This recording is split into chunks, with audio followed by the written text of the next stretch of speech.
Welcome back to my channel. Thank you so much for joining me. My name is Dr. Sandra Colton-Medici, and I am so excited to be talking to you about community building on this week's episode. So my subtle ask is subscribe to the channel and drop down in the description below and snag that freebie, because if you haven't already, it is there for the taking to uplevel your business.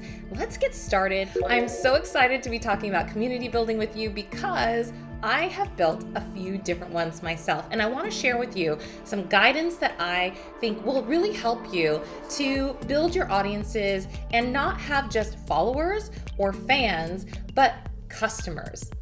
So let me tell you a little story. So back in 2021, my Facebook account was hacked, and it was linked obviously to my group on Facebook. And it was about a little close to, I think, 900 people, 900 members on Facebook. And I was really excited about the growth that it had seen in I would think it was about 6 months building up that group. And so poof, gone, no Facebook group anymore since it was hacked. So it gave me time to reflect about how I am using social media and social media platforms to drive membership, to drive community engagement.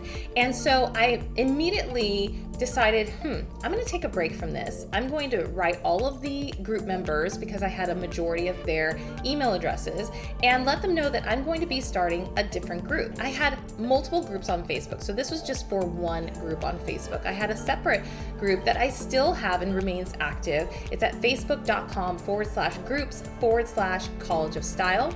And that group has about 8,700 members in the group. And so if you'd like to join that, I encourage you to do so.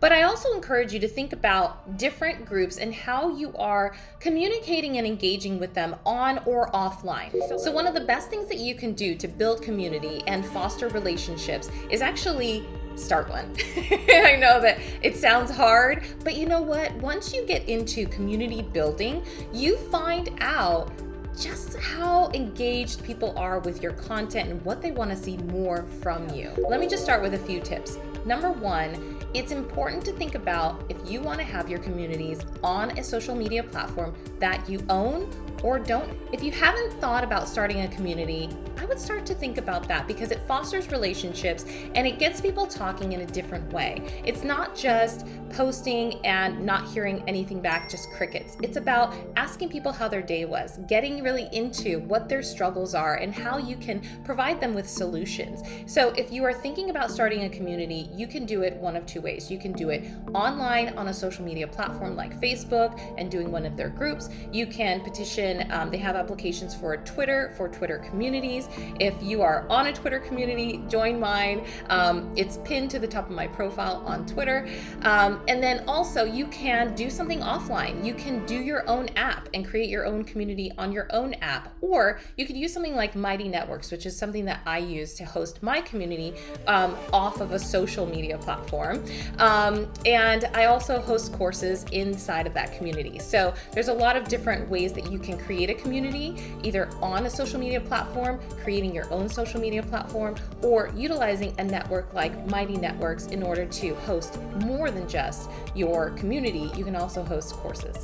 The second part of creating a community is knowing that you need to be consistent, because if you are not, as the host of your community, a consistent driving force, or have moderators or people who are part of your organization inside of that community every single day, then communities die. And it's not always like one and done. It's like a slow, meandering death of a community. So people want to be engaged. They want to have notifications and or engagement prompts so that they feel like they're being serviced, right? That they're getting everything that they want out of that community. Now, people can decide how often they want to get notified. So don't feel like you're spamming people by posting too much content, because people have controls that they can set, and they can limit the amount of notifications that they get on their phone or on their computer inside of their email.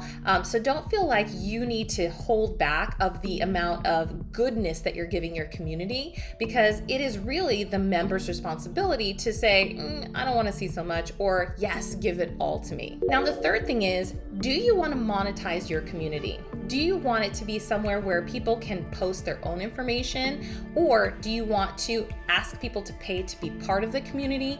Thinking about that is a very interesting decision. Do you want people to get the great information that you have only by paying, or be able to piecemeal it so that they get some free information and some paid information?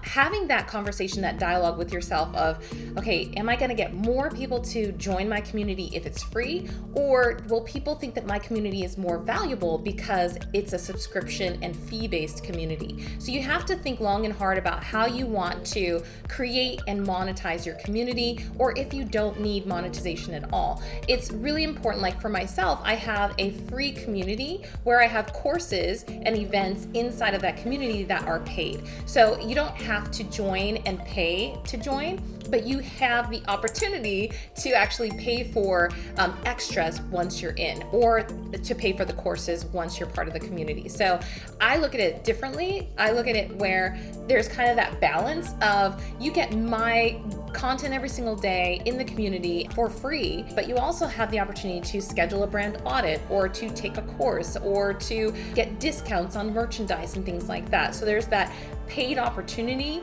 as a business person, but there's also that relationship building aspect of being inside of the community every single day to provide solutions for you on a daily basis.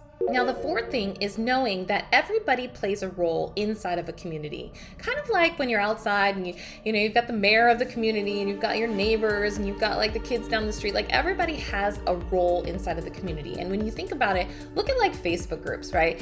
People report bad conduct, or they are policing the comment zone, or they're always offering to help people, or they're always spamming with their business links or affiliate products, right? Everybody plays a role inside of a community. It's just the case across the board. Now, when you have your own community, you set the rules, you set the boundaries, you set the guidelines, and it's really important to stick to those. If you don't stick to those guidelines, then it kind of becomes a free-for-all. And you don't want that to happen. You don't want to be railroaded in your own community, and you want to make sure that if you need moderators to be in there in that community to do the policing, or to do anything that is necessary to make sure that the engagement and the tone of conversations maintains a professional level, then do that. But it's your responsibility to maintain those guidelines, to set those boundaries, and to remove members who are disruptive. It's always important to have that like guiding light behind your community, because nobody else is going to be able to say what you want to have happen in your community except for you. Subscribe to my channel if you haven't already, and if any of this information was helpful, make sure to click that like button as well. That definitely helps me further the reach of all of this content and create more videos for you on this channel. I am so excited about community building, and speaking of communities, we are building one together right here on YouTube. So thank you so much for joining me on this channel. I wanted to encourage you to drop down in the comment section and let me know if you have a group on Facebook, if you have a Twitter community, if you have a Reddit community. Let me know the link. I want you to post what you're doing, because a lot of people end up being gatekeepers and they say, oh, well, it's all about me. For me, it's all about you. So if you want to drop your link to your community down below in the comments so we can see and join you in your journey and your business, I want you to do that. Also, subscribe to the channel. I think I said that. And then also join my community on Mighty Networks. You can find the community at www.collegeofstylecommunity.com. And you can also join our Facebook group at facebook.com/groups/College of Style. So those are two really easy ones to do, easy breezy and free to join. If you'd like to purchase a course or find other different paid opportunities, whether it's a brand audit or buying template for business, you can certainly find those inside of the community as well. I also have a very handy dandy resource library inside of our Mighty Networks community, where I post at least one freebie every single month. That is a Canva template. You must have a Canva account in order to actually access the template. Some of them do use Canva Pro Elements, just an FYI.